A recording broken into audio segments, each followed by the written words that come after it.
Amigos e amigas, canal do Xavier, eu sou o Xavier. Gente, e aí? Gostaram da resposta russa? Não, eu estou perguntando a europeus, certamente me escutando, portugueses principalmente. Gostaram da resposta russa? Porque foram vocês, da OTAN. É claro que muitas pessoas que estão me escutando são europeus, mas não são simpáticos, simpatizantes da OTAN, ou pelo menos das suas ações mais recentes, né? E da ação global da OTAN. Mas, infelizmente, boa parte, se não a grande maioria da sociedade europeia, das sociedades dos países que compõem a União Europeia, hipnotizados pela propaganda midiática que é feita diuturnamente por todos os meios de comunicação, todos os meios de comunicação social.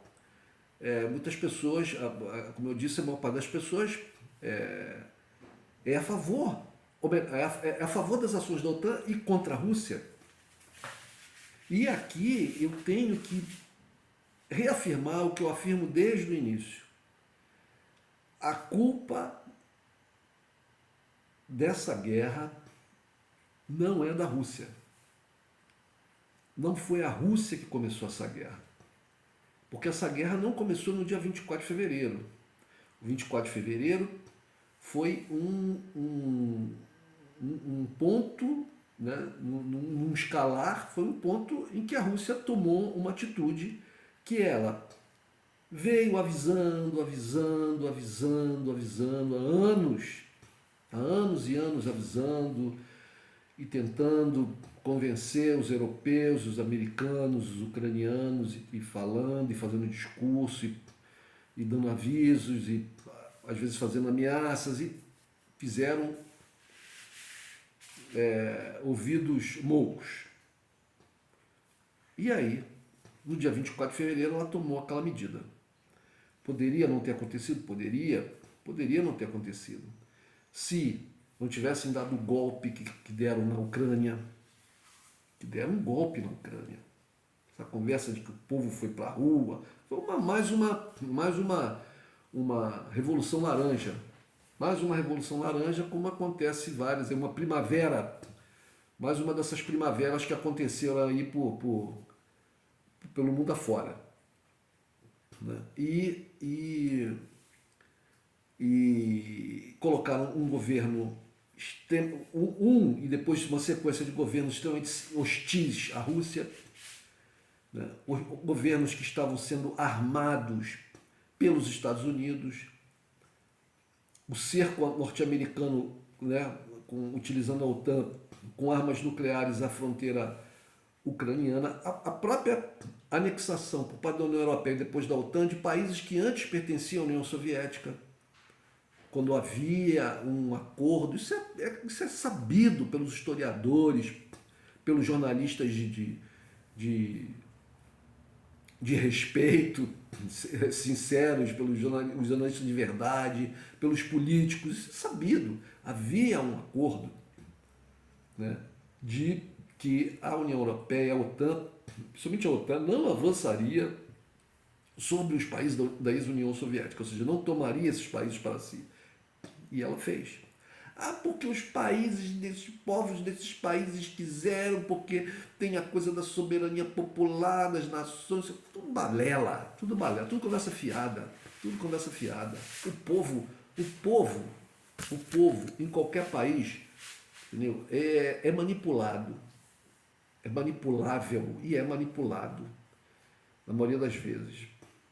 É muito difícil que um povo não seja manipulado.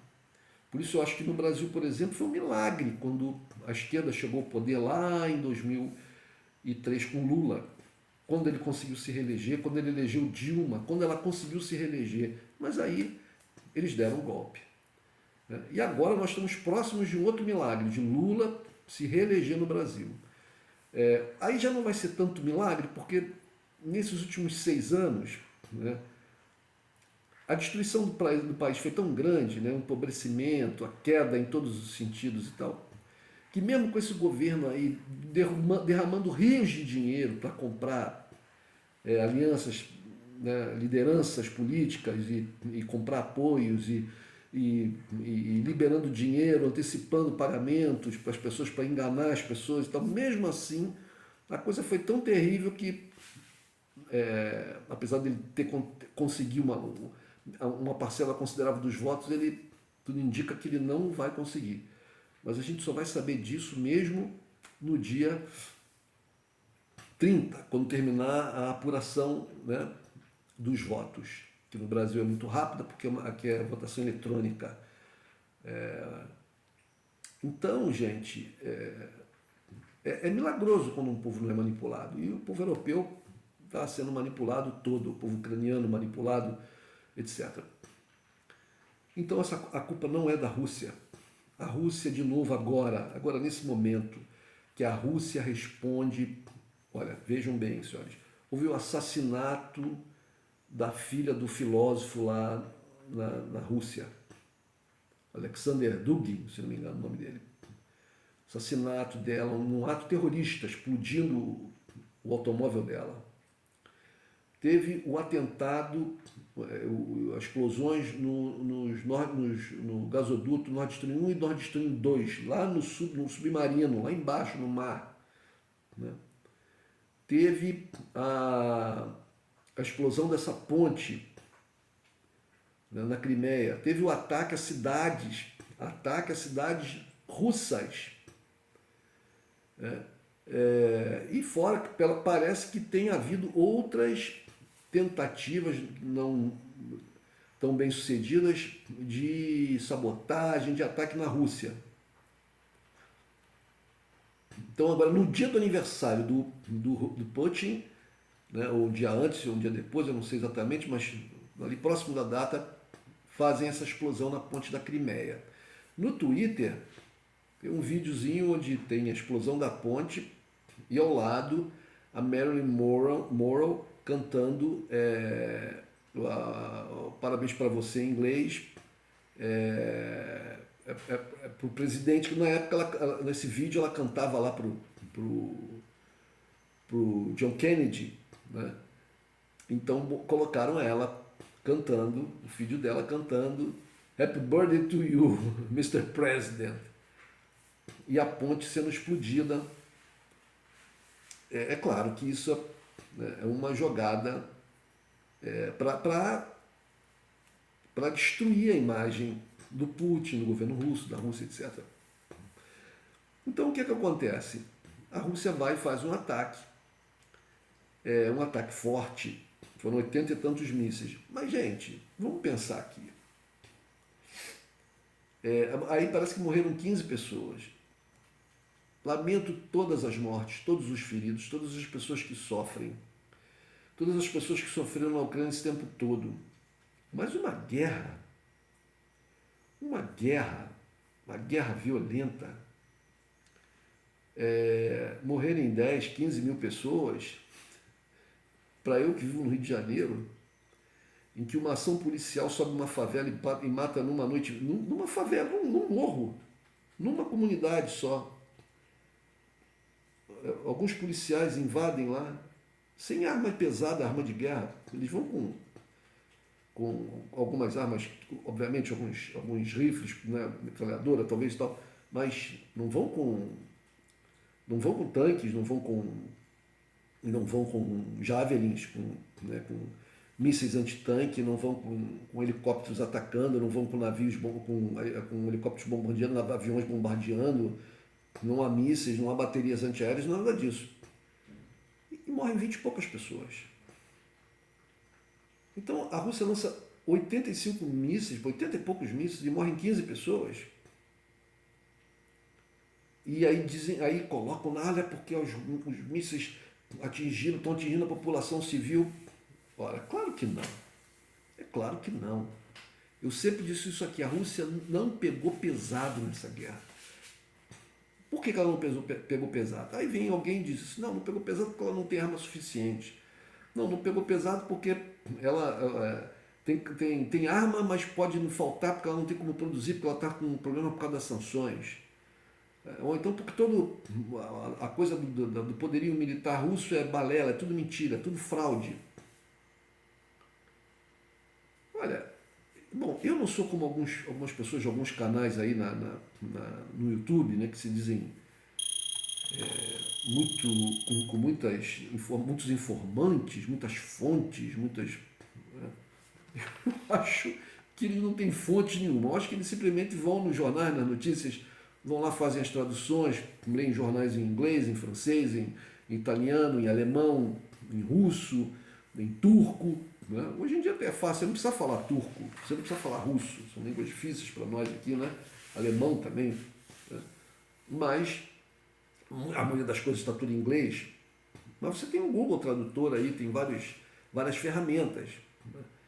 O que dá um trabalho, é um trabalho de pesquisa, mas as pessoas ficam dizendo que minhas fontes, porque eu tenho informantes lá não sei aonde, que falam lá da Europa, que falam da Rússia. Para mim é tudo balela, mas pode ser uma impressão minha. Mas tem gente dizendo por exemplo, que existe na Rússia uma pressão interna. Bom, isso a gente vê declarações de algumas das pessoas importantes na Rússia, até do governo russo. Uma mostra, por exemplo, que o Putin não é um ditador todo-poderoso, absolutista, como tentam passar a imagem. Porque se há pessoas na Rússia importantes politicamente a ponto de fazerem crítica aberta ao presidente e às ações do presidente, é porque não é uma ditadura como se pensa.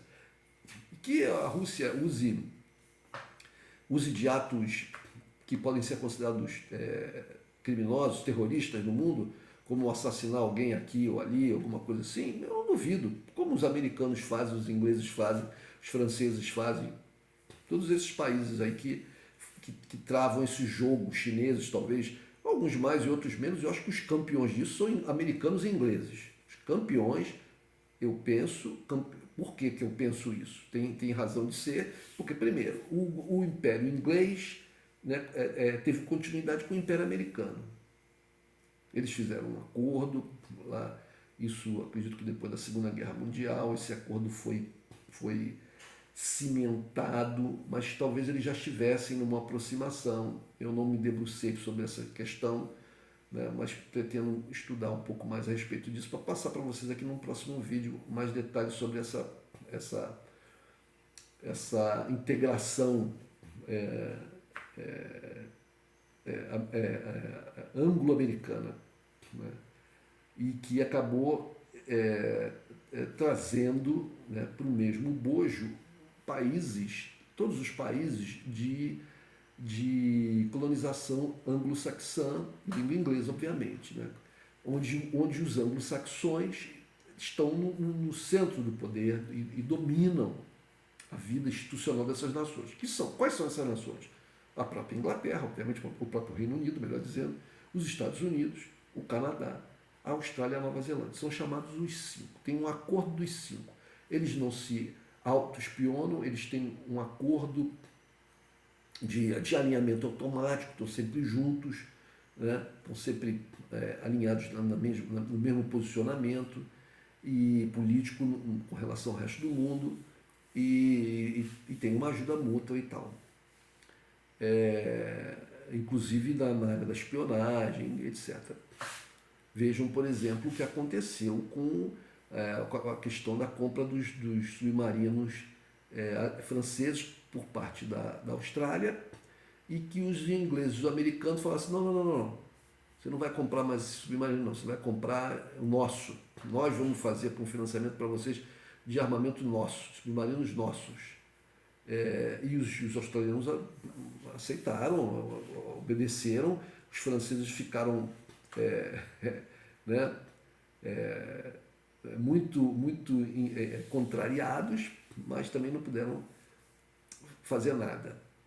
Chiaram, bateram o pé, Macron foi lá, fez um mise-en-scène e tal. Mas vejam, gente, quando a Segunda Guerra Mundial acaba, os Estados Unidos, que foram um dos grandes vencedores, juntamente com a União Soviética, obviamente, né?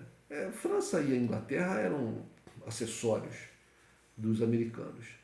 De um lado os americanos, do outro lado a União Soviética. E esses países, a União Soviética já era imensa, porque já era a Rússia, mais vários outros países, né, no entorno da União Soviética. E aí, todos aqueles países da Europa que foram tomados pelo Exército Vermelho, quando eles vêm expulsando os alemães que tinham invadido a Rússia, vêm expulsando os alemães e tomam todas as áreas que antes tinham sido tomadas pelos alemães, né, ali na Europa Oriental. Então, a Rússia ficou com toda essa região, que na verdade é a maior área geográfica do mundo, sob um comando só.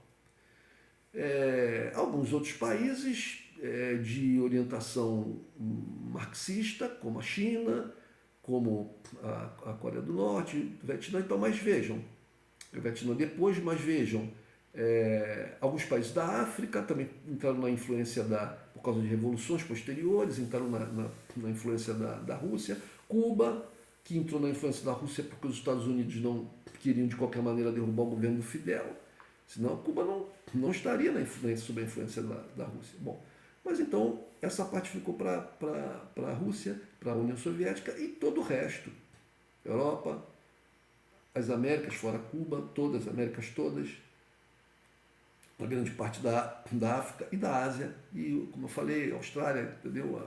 A chamada Oceania, Nova Zelândia, ali, toda essa parte para os Estados Unidos. Os Estados Unidos, na sua área de influência, eles criaram um esquema dos chamados países aliados, melhor dizendo. Tinha aliados de primeiro grau, aliados de segundo grau, de terceiro, de quarto e tal.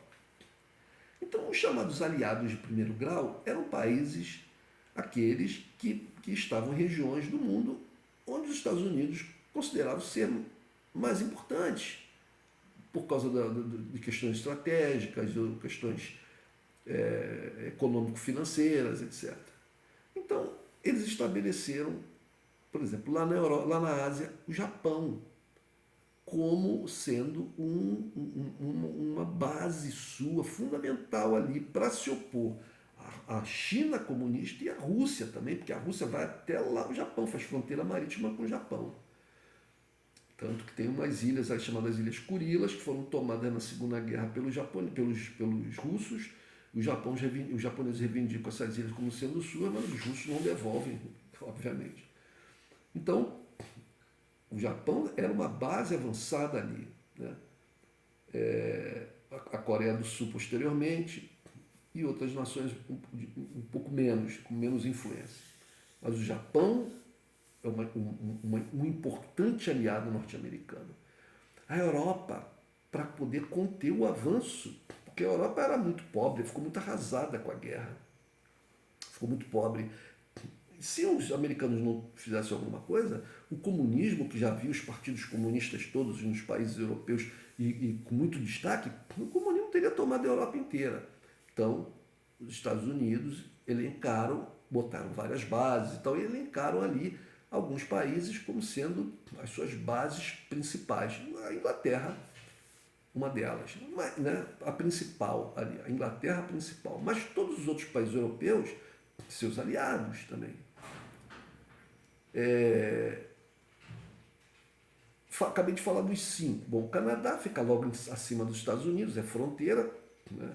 Uma área importante de proteção, até porque se houvesse um ataque russo por mísseis, ele viria pelo Ártico, então o Canadá estaria entre a Rússia, né? o Polo Norte, a Rússia e os Estados Unidos, tanto que o chamado NORAD, que era o sistema de defesa específico dos Estados Unidos com relação a esse ataque, esse possível ataque soviético, ficava lá no Canadá. Então, o Canadá é um aliado de primeira ordem, né? Um outro aliado de primeira ordem no Oriente Médio, né? Uma região importante, Israel.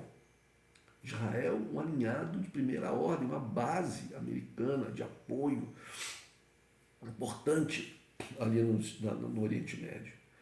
Um outro aliado importante, mas aí já numa ordem abaixo, acredito eu, a Arábia Saudita. Então a gente poderia dizer assim, bom, em primeira ordem estariam os países anglo-saxões, de origem anglo-saxã, né? Que eu acabei de falar, os 5. A Inglaterra em primeiro lugar, né? Estados Unidos e Inglaterra. E a Austrália, a Nova Zelândia e o próprio Canadá ali junto, porque são todos da mesma, vamos botar aqui entre aspas, raça, falam a mesma língua, têm as mesmas origens ali no Reino Unido e tal. Em segundo lugar, estaria Israel, porque não pertence à mesma etnia, mas tem uma ligação muito grande, né?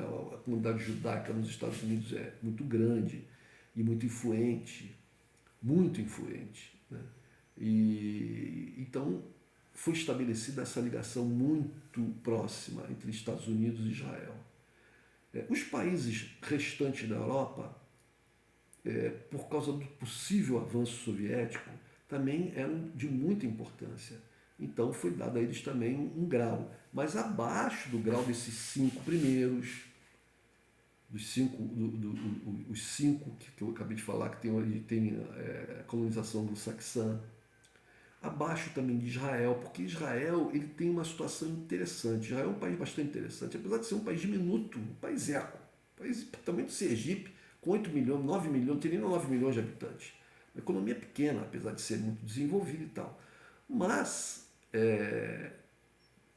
apesar de estar muito imbricado com o Império Americano, Israel consegue manter uma independência. Veja, não existe uma base americana em Israel, como existe na Inglaterra. Não existe uma base, pelo menos que se saiba. Pelo menos que se saiba. Uma base, como existe na Europa inteira. Essas bases estão, você pesquisa na internet, você vai descobrir onde estão as bases, é claro. Né? É bem claro, não é nada escondido. Possivelmente existem outras secretas, mas existem bases com milhares de soldados na Alemanha, na Itália, a base principal de aviação, de aviões, fica, acho que em Aviano, na Itália, não sei, numa cidade italiana, não me lembro agora exatamente qual é a cidade. Mas é uma base importantíssima da OTAN americana na Itália. Na Alemanha existem milhares de soldados. Na Inglaterra existem também, eu não conheço nenhuma base inglesa nos Estados Unidos, mas existem pelo menos uma que eu sei. Tem até um caso famoso de uma aparição de um UFO, lá, um caso de OVNI, com testemunhas, etc., que volta e meia aparece aí na mídia. Mas Israel não tem. Existem bases americanas no Japão, porque Japão é um país dominado militarmente pelos Estados Unidos. Podemos dizer assim. Podemos dizer, de certa maneira, que a Inglaterra também é dominada militarmente pelos Estados Unidos, assim como o Canadá. Eu não sei se tem base na Nova Zelândia ou na Austrália, possivelmente tenha. Né? Mas na Europa, Portugal, infelizmente, tem uma base no Açores, uma base americana, uma base naval americana no Açores. Eles pagam lá uma soma, como uma espécie de um aluguel, e a base, como tem pessoal americano, né, da Marinha e tal, eles gastam dinheiro lá no comércio, nos serviços da ilha e tal, e é lucro. Bom, como diz aquele ditado, todo homem tem seu preço, né? Mas, então vamos lá, gente. Você tem os 5, que são os 5 países anglo-saxões. A Inglaterra, em primeiro lugar. Você tem Israel, você tem os países da Europa, você tem Japão. Esses são, assim, os principais. Aí a gente pode dizer outros. A Coreia do Sul, esqueci da Coreia do Sul, uma base importantíssima americana, né? A Arábia Saudita, um parceiro muito importante dos Estados Unidos, porque é um dos sustentáculos do chamado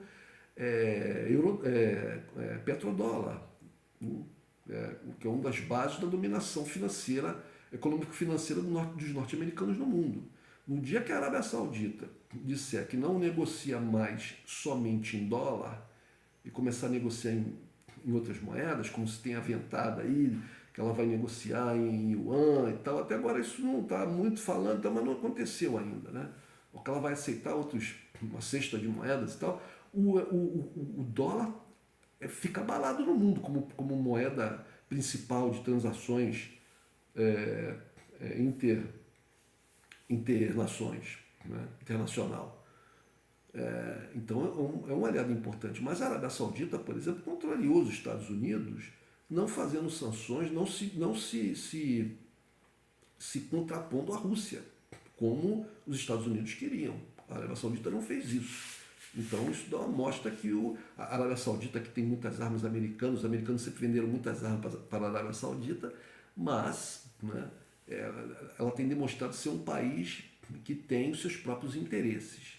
A mesma coisa, por exemplo, acontece com a Turquia, que apesar de ter base americana, dizem até que tem ogiva nuclear, né, eu já li matérias sobre isso, já fiz um vídeo sobre isso, inclusive. Mas a Turquia faz um jogo duplo, comprou, inclusive, contrariou os americanos comprando baterias antiaéreas russas. Os americanos chiaram, disseram que iam tirar os turcos lá de certos programas de armas e tal, mas até agora os russos, os turcos, têm sabido valorizar a sua posição estratégica, né? Ali, bem ali na transição entre a Europa e a Ásia, né? E eles têm um exército forte, né, regional forte, não é um exército que possa se bater numa guerra aberta contra os americanos, mas isso é outra questão, gente, é que não, essa coisa de guerra aberta, que a gente pensa que é assim, nem um exército lá de cá, o outro aqui, não é assim, as coisas não acontecem assim. Mas o vídeo está ficando longo, eu vou parar por aqui e vou fazer um outro vídeo. Mas a pergunta que eu fiz para vocês gostaram da resposta russa? Por favor, coloquem, façam seus comentários, inscrevam-se no canal, deem um like, por favor, compartilhem esse vídeo e se inscrevam no canal. E fiquem atentos que eu vou lançar um próximo vídeo com essa mesma temática, vai ser o vídeo seguinte. Vou gravá-lo até daqui a pouco. Ok, gente? Um abraço.